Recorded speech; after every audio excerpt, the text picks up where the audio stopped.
Bonjour, en ce mardi 25 février 2025, nous allons méditer ensemble l'évangile de Jésus-Christ selon saint Marc, chapitre 9, du verset 30 à 37. Le Seigneur soit avec vous. Évangile de Jésus-Christ selon saint Marc. Gloire à toi, Seigneur. C'est Jésus, le roi des rois, c'est Jésus, le bon pasteur. Alléluia, Alléluia, Alléluia, Alléluia, Amen. En ce temps-là, Jésus traversait la Galilée avec ses disciples. Et il ne voulait pas qu'on le sache, car il a enseigné ses disciples en leur disant: « Le Fils de l'homme est livré aux mains des hommes. Ils le tueront, et 3 jours après sa mort, il ressuscitera. » Mais les disciples ne comprenaient pas ces paroles, et ils avaient peur de l'interroger. Ils arrivent à Capharnaüm, et une fois à la maison, Jésus leur demanda: « De quoi discutiez-vous en chemin ?» Ils se taisaient car en chemin, ils avaient discuté entre eux pour savoir qui était le plus grand.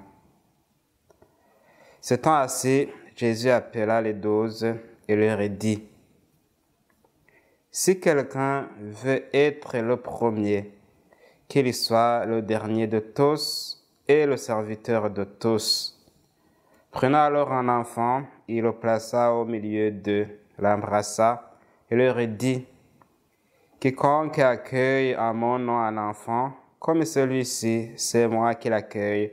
Et celui qui m'accueille, ce n'est pas moi qui l'accueille, mais celui qui m'a envoyé. » Acclamons la parole de Dieu. Louange à toi, Seigneur Jésus.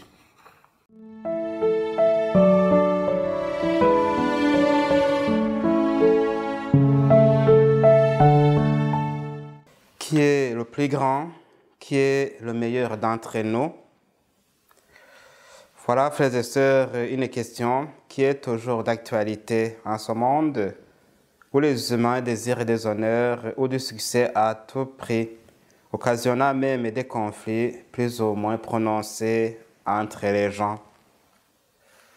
Je dis cela parce que, personnellement, je suis étonné de voir qu'au moment où Jésus parle à ses disciples de l'épreuve de la passion qu'il allait affronter à Jérusalem, ceux-ci étaient en train de discuter entre eux pour savoir qui devrait être considéré comme étant le plus important d'entre eux. Évidemment, ces disciples étaient convaincus que Jésus allait instaurer son royaume et ils pensaient déjà au poste qu'ils allaient occuper. D'où ils se demandaient qui d'entre eux mériterait d'occuper les postes clés selon l'ordre de grandeur décroissant, du plus grand au plus petit. Ailleurs, certains d'entre eux souhaitaient être l'un à gauche, l'autre à droite de Jésus dans son royaume.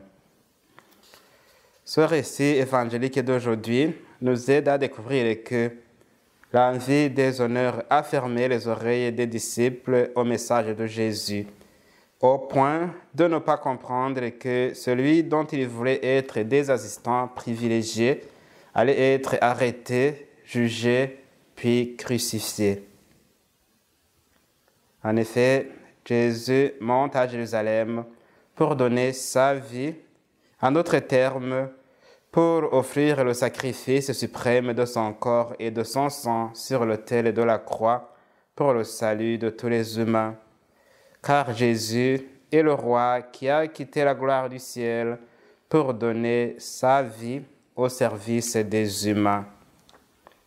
Plus tard, les disciples comprendront que pour marcher à la suite de Jésus, il faut lui emboîter le pas en marchant dans la même voie que leur maître, c'est-à-dire en portant leur propre croix et en se donnant corps et âme pour le salut de leurs frères et sœurs.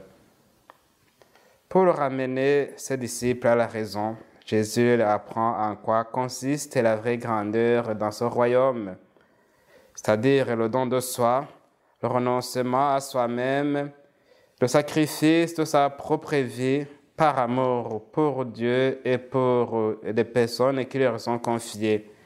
Voilà le critère d'évaluation de la grandeur de toute personne qui veut s'engager dans le royaume de Jésus-Christ. Vous comprenez que cela exige une dose d'humilité. Jésus nous a-t-il averti, qui s'élève sera abaissé, qui s'abaisse sera élevé. Et nous venons d'entendre que Jésus lui-même s'identifie déjà à un petit enfant. De plus, Jésus nous recommande d'accueillir le royaume de Dieu dans son royaume comme un enfant. Comme un enfant, cela paraît insensé. Mais oui, Jésus nous dit clairement comme un enfant. Un enfant, nous le savons, se reconnaît petit, faible, fragile, incapable de s'autosuffire. Conscient de ses limites, un enfant fait confiance à ses parents qui l'aident pour grandir grâce à l'éducation et à tous les soins que ses parents lui prodiguent. De même, qui veut marcher à la suite de Jésus et être à son service doit se comporter comme un enfant, donc renoncer à toute illusion de puissance pour compter sur Dieu qui peut nous rendre capables, forts et puissants dans la mesure où nous acceptons que sa puissance agisse en nous. Dans cette démarche, Jésus est toujours prêt à marcher avec nous et à nous montrer la voie qui mène à son royaume. Laissons-nous donc nous instruire, écoutons sa parole et laissons-nous guider par son Esprit Saint.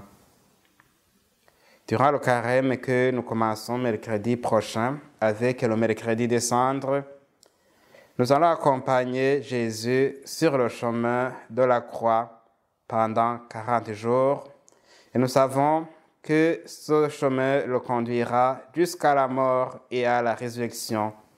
Nous lui disons merci pour son amour et son salut et nous lui demandons de nous donner un cœur semblable au sien, un cœur humble, doux, aimant et confiant à l'amour infini du Père.